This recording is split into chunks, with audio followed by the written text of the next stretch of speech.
Bienvenidos a Hablando de lo que sea, el podcast donde creemos firmemente que si James Bond hubiera sabido ser una hurracarrana bien puesta, se ahorraba media franquicia y 3 casinos. Hoy vamos a hablar de la época dorada en el que el Santo y Blue Demon no solo daban llaves en el ring, también se rifaban contra vampiros encorsetados, momias con insomnio y científicos locos con bata de señora que atiende la farmacia del Dr. Simi. Pero antes que nada, corre la intro.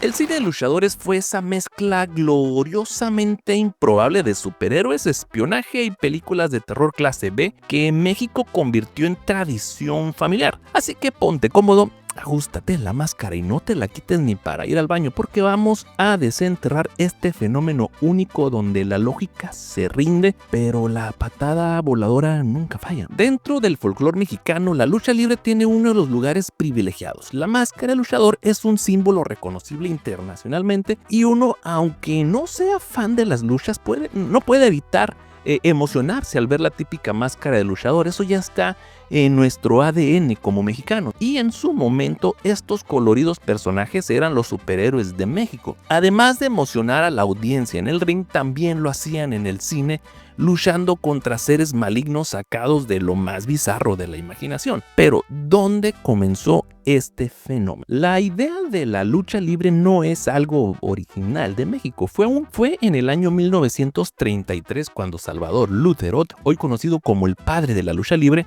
fundó la empresa mexicana de lucha libre, hoy conocida como el Consejo Mundial de Lucha Libre. Y esta idea tampoco es original de los gringos, también fue adoptada de otros lugares, sobre todo del deporte de lucha grecorromana, pero ese ya es otro punto, ¿no? Incluso un poco antes hay registros de que en los circos se hacía el espectáculo del hombre fuerte contra cualquiera que quisiera enfrentarlo, donde se hacía una mezcla de fuerza, acrobacias y un poquito de actuación. Y aunque Don Chava trajo esta idea de los Estados Unidos, adaptó la receta para darle más sabor a México y así darle más dramatismo, más espectáculo, y surgieron los personajes con máscara y una personalidad ya establecida. Fue gracias a él que se popularizó el uso de la máscara, que dio misticismo y una identidad cultural pues brutal.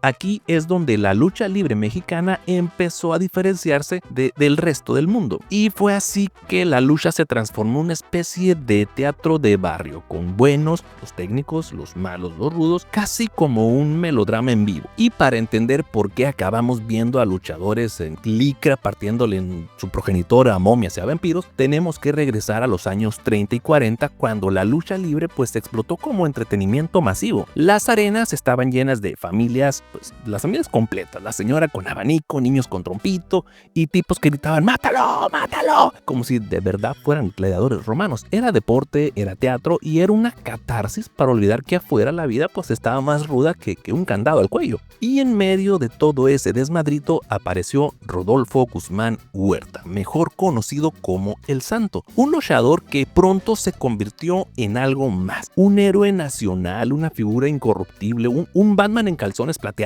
Tanto así que nunca se quitaba la máscara en público. La máscara no era un accesorio, era su identidad. Y el público lo adoptó no solo como un luchador, sino como un héroe nacional. Mientras en Estados Unidos los niños jugaban a ser Superman, en México los niños jugaban a ser El Santo, con la ventaja de que aquí no necesitabas capa, solo con una máscara, un pantalón pegado que te hiciera ver las lonjas como superpoder. Y no planeo hacer chistes de gordas, no voy a hacer chistes de gordas en leggings, me está costando no hacerlo, no lo voy a hacer. Chistes de gordas en leggings, no. Ya en los años 50, el cine mexicano estaba podemos decirlo que estaba en crisis. Ya se había acabado la época de oro, los melodramas ya no llenaban las salas y se necesitaba algo barato y taquillero. La solución fue obvia, meter a los luchadores al cine, ya que eran muy populares. Que sí me imagino a uno diciendo, ¿y sabe actuar? Y al otro respondiéndole, ¿y tienes dinero para pagarle a un actor de verdad?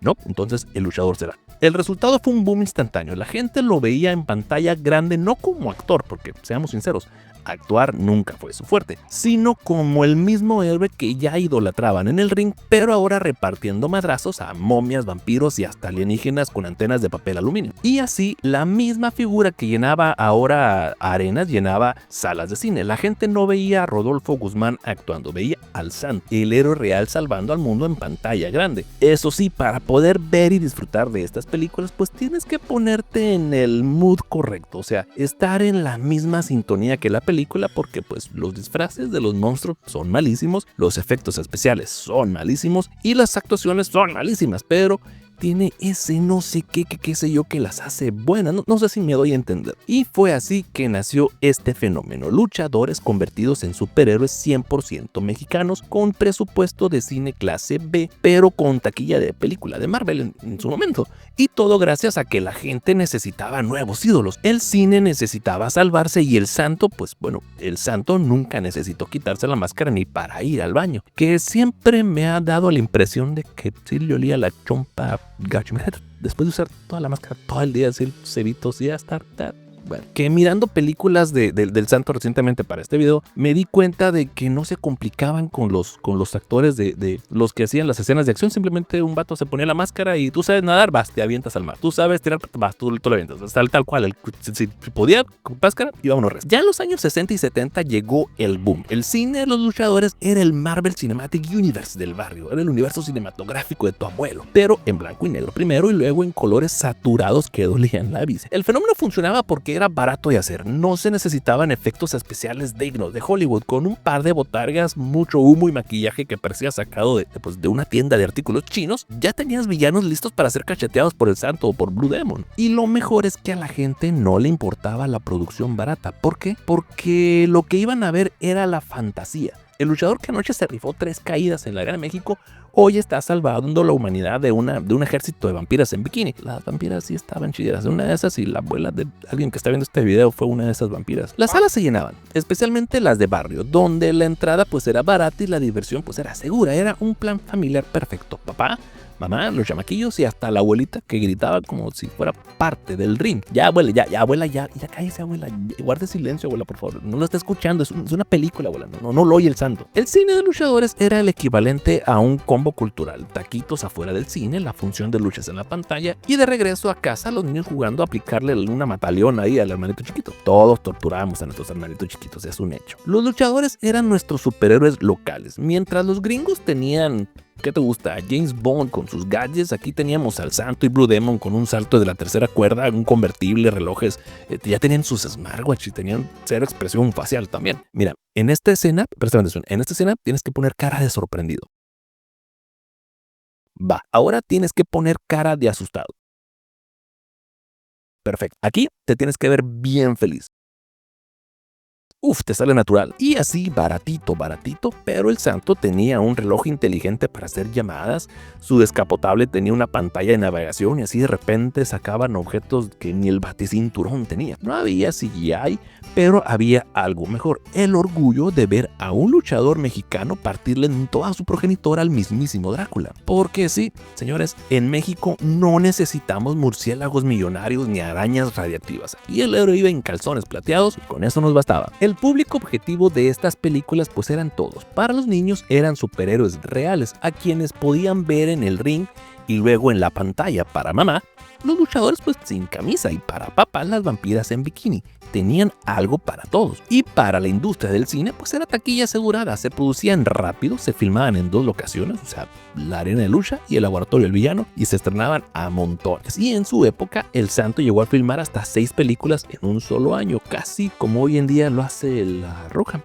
Y también con la misma ropa. El cine mexicano pues estaba, como dije hace rato, estaba de capa caída. El cine de oro ya las había dado, pero las películas de luchadores pues salvaron de cierto modo a la industria durante casi 2 décadas. Costaban poco, recaudaban mucho y encima exportaban la imagen del luchador a países como España, Francia y Japón, donde, como dirían mis compas de España, flipaban al ver a un mexicano enmascarado enfrentándose a momias egipcias, porque nada más mexicano que ir a Guanajuato y que te ataque una momia con acento de Transilvania.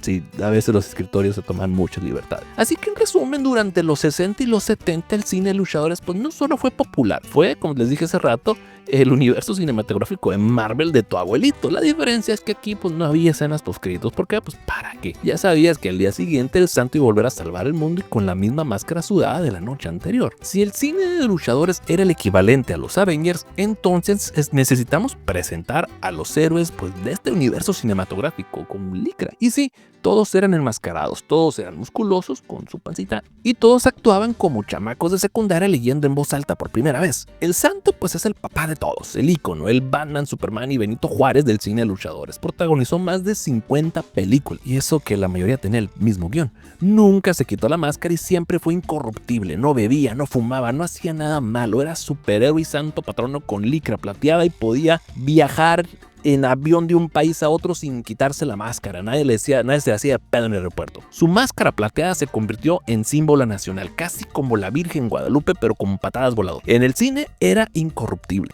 Nunca fumaba, como dije hace rato, no bebía, jamás se quitó la máscara ni cuando besaba a la damisela en apuros, lo cual, pensándolo bien, debe haber sido bastante incómodo. Pero la máscara era más sagrada que cualquier otra cosa. Si el santo era Superman, Blue Demon era el Batman del grupo, un poco más oscuro, un poco más serio y con cara de te voy a romper tu pero con estilo. El rival y aliado eterno, más oscuro, más serio, más galán de cabaret. Blue Demon debutó en el cine en los años 60, si no estoy equivocado, y pronto se convirtió en el compañero de aventuras del santo. La dinámica era bastante buena, a veces eran rivales en el ring, pero cuando el mundo estaba en peligro se unían para repartir cates a vampiros y mobs. Blue Demon tenía un aire de galán de barrio, con traje azul metálico y actitud de tipo que sabe que se ve bien en convertible descapotable. Eso sí, en algunas películas parecía más bien que llegaba tarde a todo. Mientras el santo salvaba al mundo, Blue Demon estaba como aguántate tantito que el tráfico está gacho, espérame, yo llego, pero llego. Luego apareció Mil Máscaras, el luchador que parecía tener contrato vitalicio con una fábrica de disfraz. A diferencia del santo y de Blue Demon, Mil Máscaras era más acrobático, más espectacular y hasta hablaba inglés para las películas gringas. Así, el vato era la navaja suiza de los luchadores. Era como el Iron Man del grupo, viajaba por el mundo, tenía estilo y hasta se enfrentó a marcianos en una invasión alienígena de bajo costo. Y eso sí, fue uno de los primeros luchadores en proyectar la lucha libre mexicana en el extranjero, saliendo en películas en Estados Unidos y Japón, ya que esta no se la sabían, ¿verdad? Yo tampoco. Aunque hay que decirlo, cambiar de máscaras cada 2 escenas pues te hace ver menos misterioso y más como que te patrocina Fantasías Miguel o algo así. Otro que entró al universo fue Tinieblas, apodado como el Gigante Gentil, con un físico de Mr. Olympia y la carisma de un actor de telenovela de Televisa. Se volvió famoso no solo por su tamaño, sino por su inseparable mascota, Aluche, que era un enanito disfrazado de duende maya que lo acompañaba en todas sus aventuras. Tinieblas representaba la fuerza bruta, la implacable mole que podía aventar momias como si fueran piñatas mal hechas. Lo más loco era que su ayudante era pues un enano vestido de duende.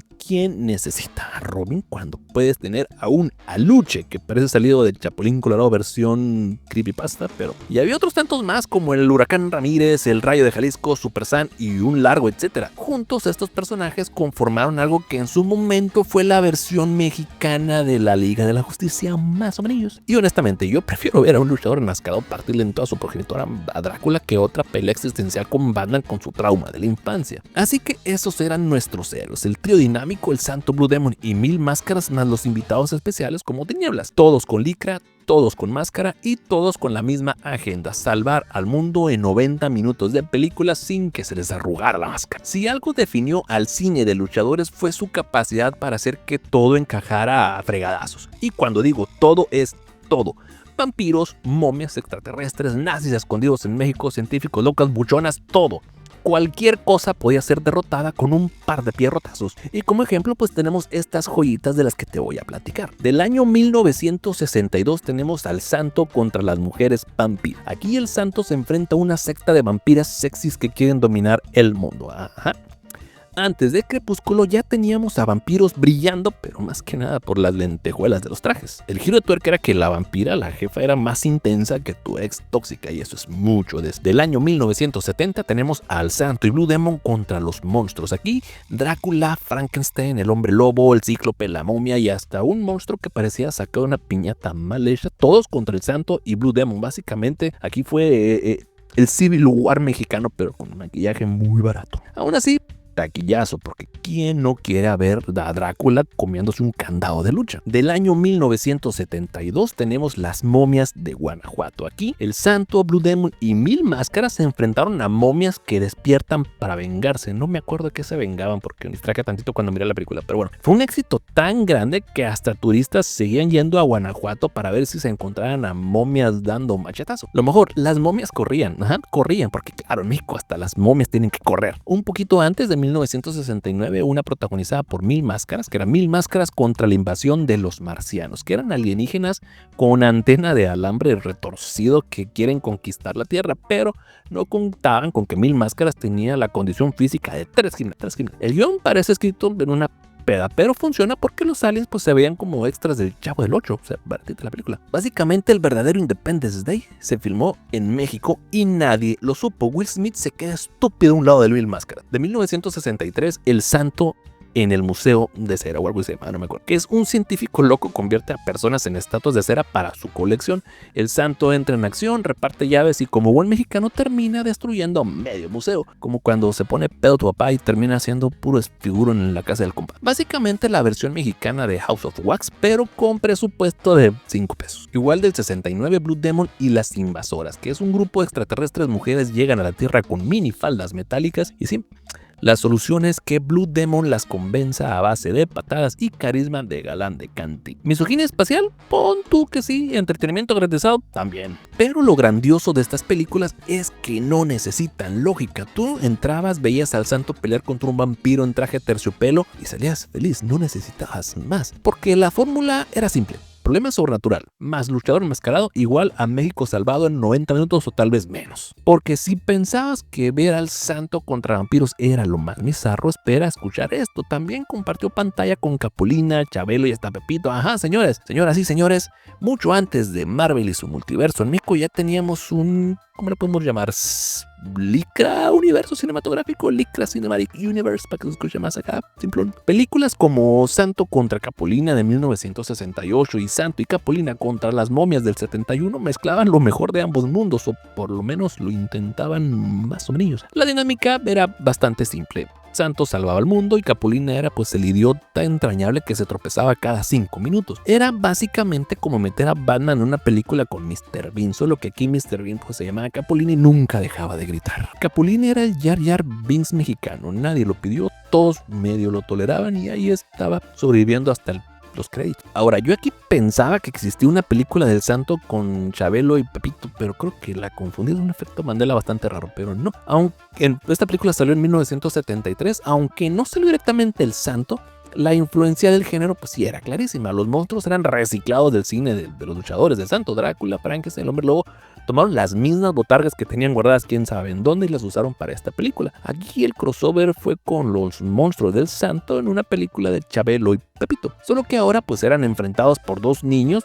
niños, Pepito y un tal Javier López Chabelo, que a sus 30 y tantos seguía interpretando a un niño, seguía gritándole ¡órale, guate! O sea, no me sale. La verdadera maldición no eran los monstruos, era que Chabelo tenía voz de Pepito toda la vida. Imagínate ser vampiro y que te derrote a alguien que te grita cuate mientras toma leche con galletas. 1000 veces prefiero que me aplaste el santo. Ya me alburí. Tintán, Resortes, Clavillazo también participaron en películas con monstruos de este estilo, aunque menos ligadas a los luchadores, y la fórmula siempre era igual. Monstruos baratos, comedia de pastelazo y un luchador que aparecía de repente a salvar el día. Era como si el productor dijera, ya tenemos las momias, ya tenemos a Drácula, ¿qué falta? Tráete a Capulina y que haga cara de asustado y ya con eso. Si hoy nos emocionamos porque Spider-Man aparece con los Vengadores, imagínate en los 70s ver al Santo y a Capulina contra las momias. Eso era fanservice puro estilo mexicano, y eso que Capulina no es de mis favoritos. Mucho antes que Marvel, México ya tenía su multiverso, donde los luchadores salvaban el mundo mientras Capulina se atoraba en la puerta y Chabelo gritaba cuate por aquí por allá. Y sinceramente prefiero mil veces ese crossover absurdo a cualquier escena postcritos de Nick Fury. Ya la fórmula de Marvel ya cansó. Después de tanto fregadazo a vampiros, momias y hasta extraterrestres con antenas de gancho, pues uno pensaría que estas películas pues eran puro chiste barato, y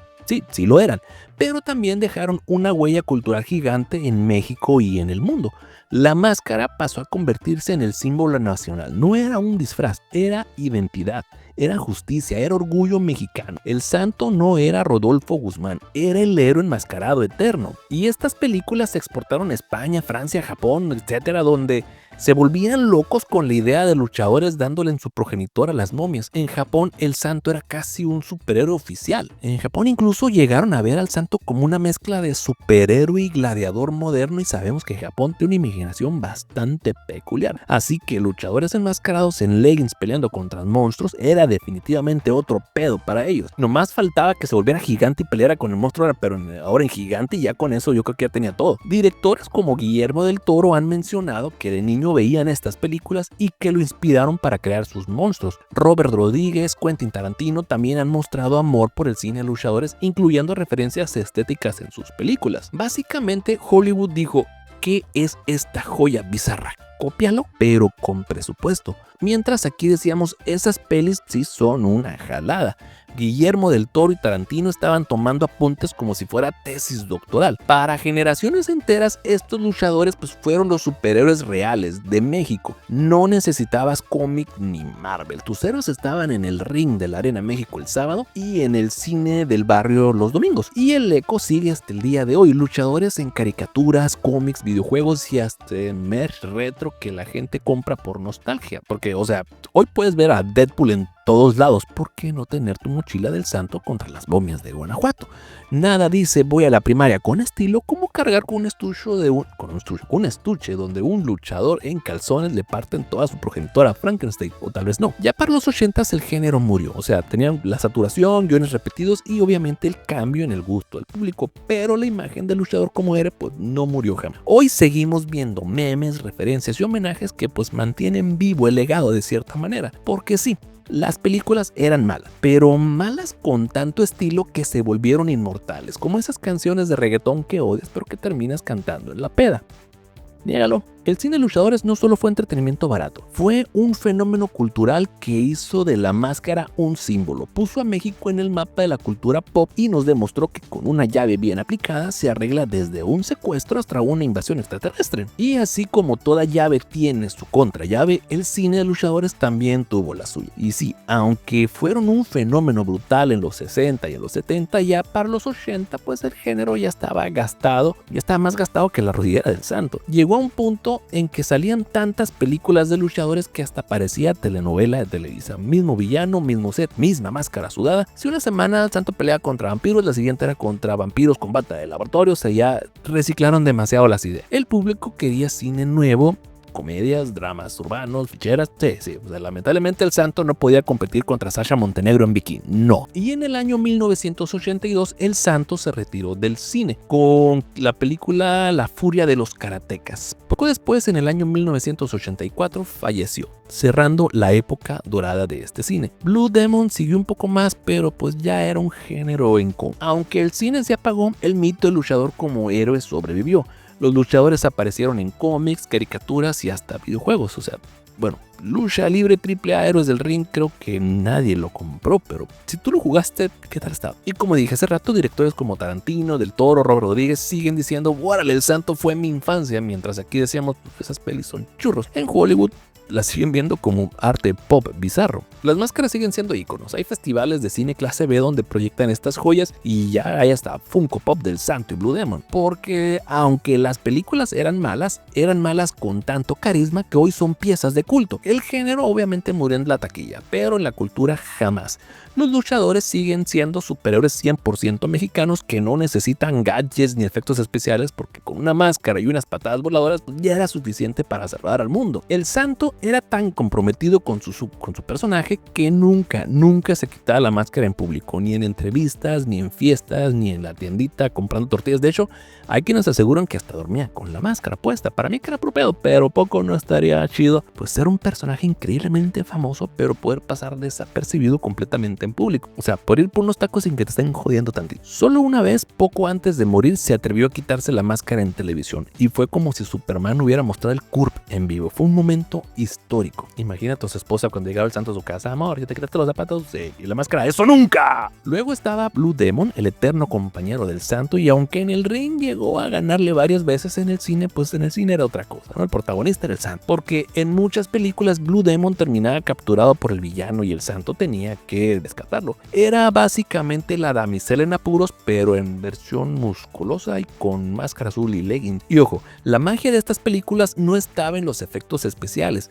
Los sets eran reciclados, un laboratorio servía para 3-4 películas diferentes, los monstruos nomás cambiaban de nombre, pero el mismo disfraz, solo que pasado por tintorería tantito. Y aún así, la gente iba feliz al cine, porque lo importante no era el guión y el maquillaje barato, lo importante era la máscara. Marvel necesita $200 millones para hacer a Thanos. En México, con papel aluminio, pintura negra y un luchador en calzones, ya tenías al villano de la semana. Y obviamente, después del boom, claro que vinieron los clones. Surgieron intentos como Super San o el profesor Sobek, que querían replicar la fórmula del Santo y Blue Demon, pero ninguno llegó a ese nivel. Pero nos regalaron auténticas joyas del cine de culto involuntario, porque, seamos honestos, no hay nada más divertido que una mala película que no sabe que es mala. Así que la pregunta que tenemos que hacernos es: ¿qué nos dejaron estas películas? Nos dejaron claro que en México no necesitamos a Iron Man ni a Batman. El verdadero superhéroe se pone la máscara, se sube al ring, se arremanga los leggings y en lugar de gadgets reparte patadas voladores desde la tercera. Y sí,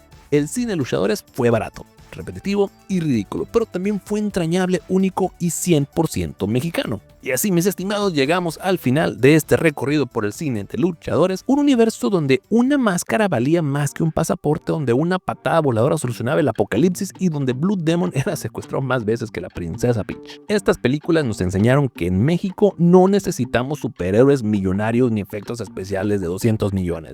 Una máscara, licra ajustada y ganas de repartir fregadazos, ya tenías al héroe que necesitabas. Porque sí, fueron churros, pero fueron nuestros churros. Y hoy, en la era de Marvel, DC y universos compartidos, todavía podemos presumir que México se inventó su propio multiverso en licra mucho antes, con Santo, Blue Demon, 1000 máscaras, vampiras en bikini, extraterrestres, papel, aluminio y hasta Capulina gritando y gritando. Esto fue Hablando de lo que sea. Gracias por escuchar y recuerden, en México todo se arregla con una buena hurracarrán. Menos los trámites del SAT. Para eso no, ni el santo la libra. Si escucharon raro este episodio fue porque, digamos que hice unos cambios en el sonido, estoy experimentando, vamos a ver qué tal sale. Pero en fin, así que pásenla bonito, recuerden que sin máscara no hay luchitas y nos vemos en el próximo episodio. Adiós.